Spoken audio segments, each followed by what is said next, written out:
ఛానలుకి స్వాగతం. మన భారతీయ సంప్రదాయంలో పూలు అంటే పవిత్రతకు, ప్రేమకు, భక్తికి ప్రతీక. పూల వాసన మన మనస్సును శాంతపరుస్తుంది. దేవుడి ముందు పూలు అర్పించటం అనేది మన భక్తిని చూపించే అత్యంత పవిత్రమైన పద్ధతి. పుష్పం పత్రం ఫలం తోయం యోమి భక్త్యా ప్రయచ్చతి. భగవద్గీతలో శ్రీకృష్ణుడు స్వయంగా ఈ విధంగా చెప్పాడు. అంటే ఎవరు ప్రేమతో ఒక పువ్వైనా సమర్పిస్తే దాన్ని నేను స్వీకరిస్తాను అని దీనికర్థం. అయితే ప్రతి పువ్వు పూజకు అనుకూలం కాదు. కొన్ని పూలలో తామసిక అంటే అశుద్ధమైన గుణాలు ఉంటాయి. అటువంటి పూలను దేవుడికి అర్పిస్తే ఆ దేవతాతత్వం తగ్గి మన జీవితంలో ఆటంకాలు, కష్టాలు వస్తాయి.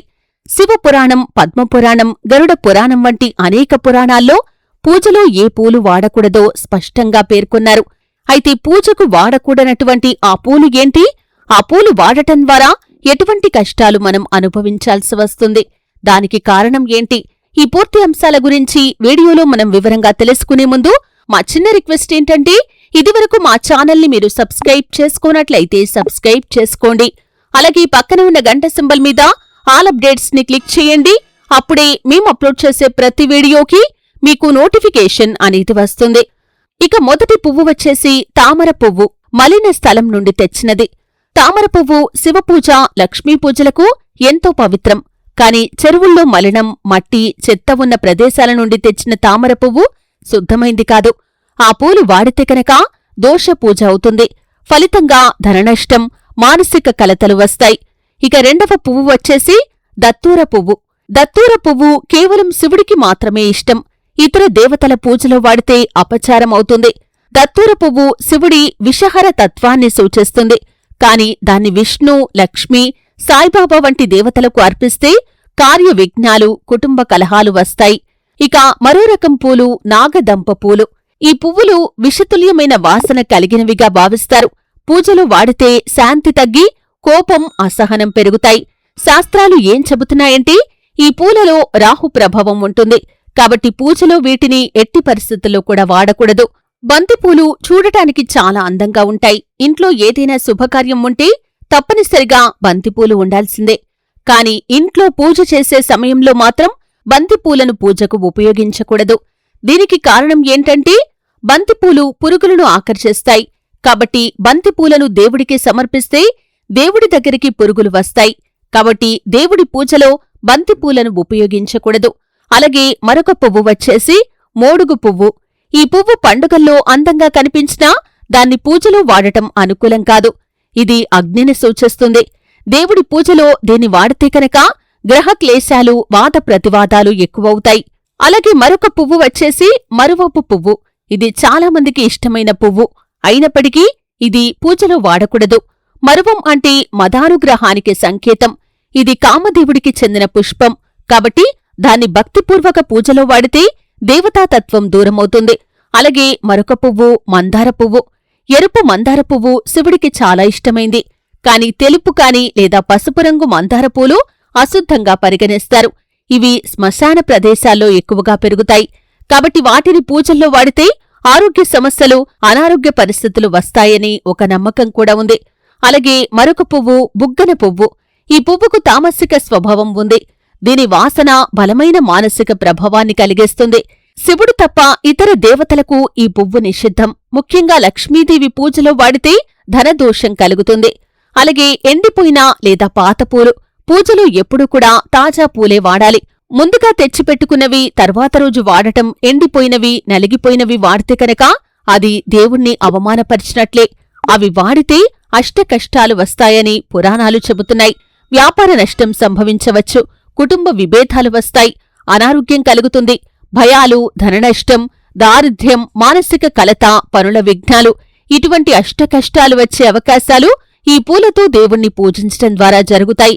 అలాగే కృత్రిమమైన పూలు అంటే ప్లాస్టిక్ పూలు కూడా పూజల్లో అస్సలు వాడకూడదు. ఇప్పుడు చాలామంది పూజా గదిలో డెకరేషన్ కోసం ప్లాస్టిక్ పూలు పెడుతున్నారు. ఇవి అందంగా ఉన్నా కాని దేవతాశక్తిని ఆకర్షించవు. ప్లాస్టిక్ పువ్వు అంటే జీవం లేనిది, శక్తి లేనిది. ఆ పూలతో పూజ చేస్తే భక్తి ఫలితం రాదు. అలాగే ఎర్ర గులాబీ పూలతో పూజ చేస్తే మీ ఇంట్లో ఉన్న కష్టాలన్నీ కూడా తీరిపోతాయి. మీ ఇంటికి ఐశ్వర్యం లభిస్తుంది.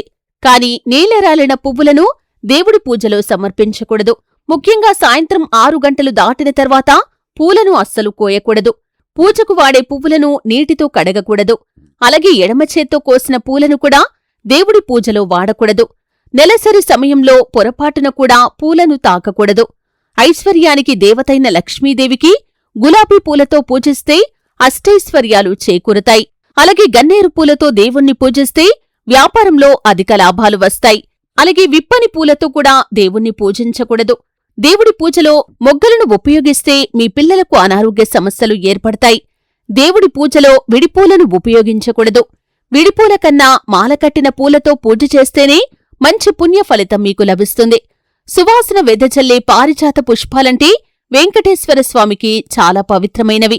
కాబట్టి ప్రతి శనివారం రోజున పారిజాత పూలతో వెంకటేశ్వర స్వామిని పూజిస్తే స్వామి మనసు మంచులాగా కరిగి మీ ఇంటికి సిరి సంపదలను ప్రసాదిస్తాడు. అలాగే జిల్లేడు పూలతో శివుణ్ణి పూజిస్తే తొందరగా కరుణిస్తాడట. కష్టాలన్నీ తొలగిపోతాయి. మహాశివుణ్ణి మారేడు దళాలతో పూజించటం వల్ల కోరిన కోర్కెలన్నీ వెంటనే నెరవేరుతాయి. దేవుడి పూజ కోసం పూలు కోసేటప్పుడు చెప్పులు ధరించకూడదు. పూజలో వాడే పువ్వులు క్రిందికి వంగి ఉండకూడదు. మల్లె పువ్వుతో దేవుడికి పూజ చేస్తే మీకున్న అనారోగ్య సమస్యలన్నీ కూడా పరిష్కారమవుతాయి. మంచి ఆరోగ్యం ప్రాప్తిస్తుంది. కొంతమంది తమ ఆర్థిక పరిస్థితులను బట్టి పూజకు వాడే పువ్వులను కొనాలంటే ఎంతో కష్టంగా మారుతుంది. కాబట్టి మనలో చాలామంది పక్కింటి చెట్టుకున్న పుష్పాలను కోసి వాటితో పూజ చేస్తారు. కాని అలా అస్సలు చేయకూడదు. ఒకవేళ పక్కింటి వారి పువ్వులను కోయాలంటే తప్పనిసరిగా వారి అనుమతి తీసుకోవాలి. వారికి తెలియకుండా పూలను కోస్తే మీరు చేసే పూజలకు ఎటువంటి ఫలితం ఉండదు. పక్కవారి పువ్వులను కోసి పూజ చేస్తే మన పూజకు సగం పుణ్యం వారికే చెందుతుందట. కాబట్టి పూజలో దేవుడికి పెట్టే దేవుడి పూలను మన ఇంటి దగ్గర పెంచుకుంటేనే మంచిది. లేదా బయట కొనుక్కున్నా పర్వాలేదు. చెట్టుకున్న పూలన్నీ కోయకూడదు. సగం పూలు చెట్టుమీదే ఉండాలి. పూజకు వాడే పువ్వులను కర్రతో దులపకూడదు. నేలమీద పడిన పూలను దేవుడికి పెట్టకూడదు. కాబట్టి పూజలో అన్నింటికంటే ముఖ్యమైంది దీపారాధనకు వాడే నూనె. ఆవు నెయ్యి చాలా పవిత్రమైంది. కాబట్టి ఆవు నెయ్యితో దీపారాధన చేస్తే మీ కుటుంబానికి అష్టైశ్వర్యాలు చేకూరుతాయి. దేవుడికి పెట్టిన పుష్పాలు ఎండిపోక ముందే తీసేయాలి. ఎండిపోయిన పుష్పాలు పూజగదిలో ఉంటే మీ ఇంట్లోకి దరిద్ర దేవత అడుగు పెడుతుంది. ముళ్ళు కలిగిన పూలు అలాగే రెక్కలు తెగిన పూలను దేవుడి పూజలో ఉపయోగించకూడదు. తాజాగా ఉన్న పూలతోనే దేవుడికి పూజ చేయాలి. ఇలాంటి చిన్న చిన్న నియమాలు కనుక మీరు పాటిస్తూ దేవుణ్ణి పూజిస్తే కనుక మీ ఇంటిపై ముక్కోటి దేవతల యొక్క అనుగ్రహం ఖచ్చితంగా ఉంటుంది. చూశారు కదండి, దేవుడి పూజలో పూలకు ఎందుకు అంత ప్రత్యేకమైన స్థానం ఉంది, అలాగే ఎటువంటి పూలను పూజకు ఉపయోగించాలి, ఎటువంటి పూలను పూజకు ఉపయోగించకూడదు, ఉపయోగించకూడని పువ్వులను పూజకు ఉపయోగించడం ద్వారా ఎటువంటి కష్టాలు మనం ఎదుర్కోవలసి ఉంటుంది. ఈ పూర్తి అంశాల గురించి వీడియోలో క్లుప్తంగా తెలుసుకున్నారు. వీడియో నచ్చితే ఖచ్చితంగా లైక్ చేయండి. మరిన్ని మంచి మంచి వీడియోల కోసం ఇప్పుడే మా ఛానల్ని సబ్స్క్రైబ్ చేసుకోండి.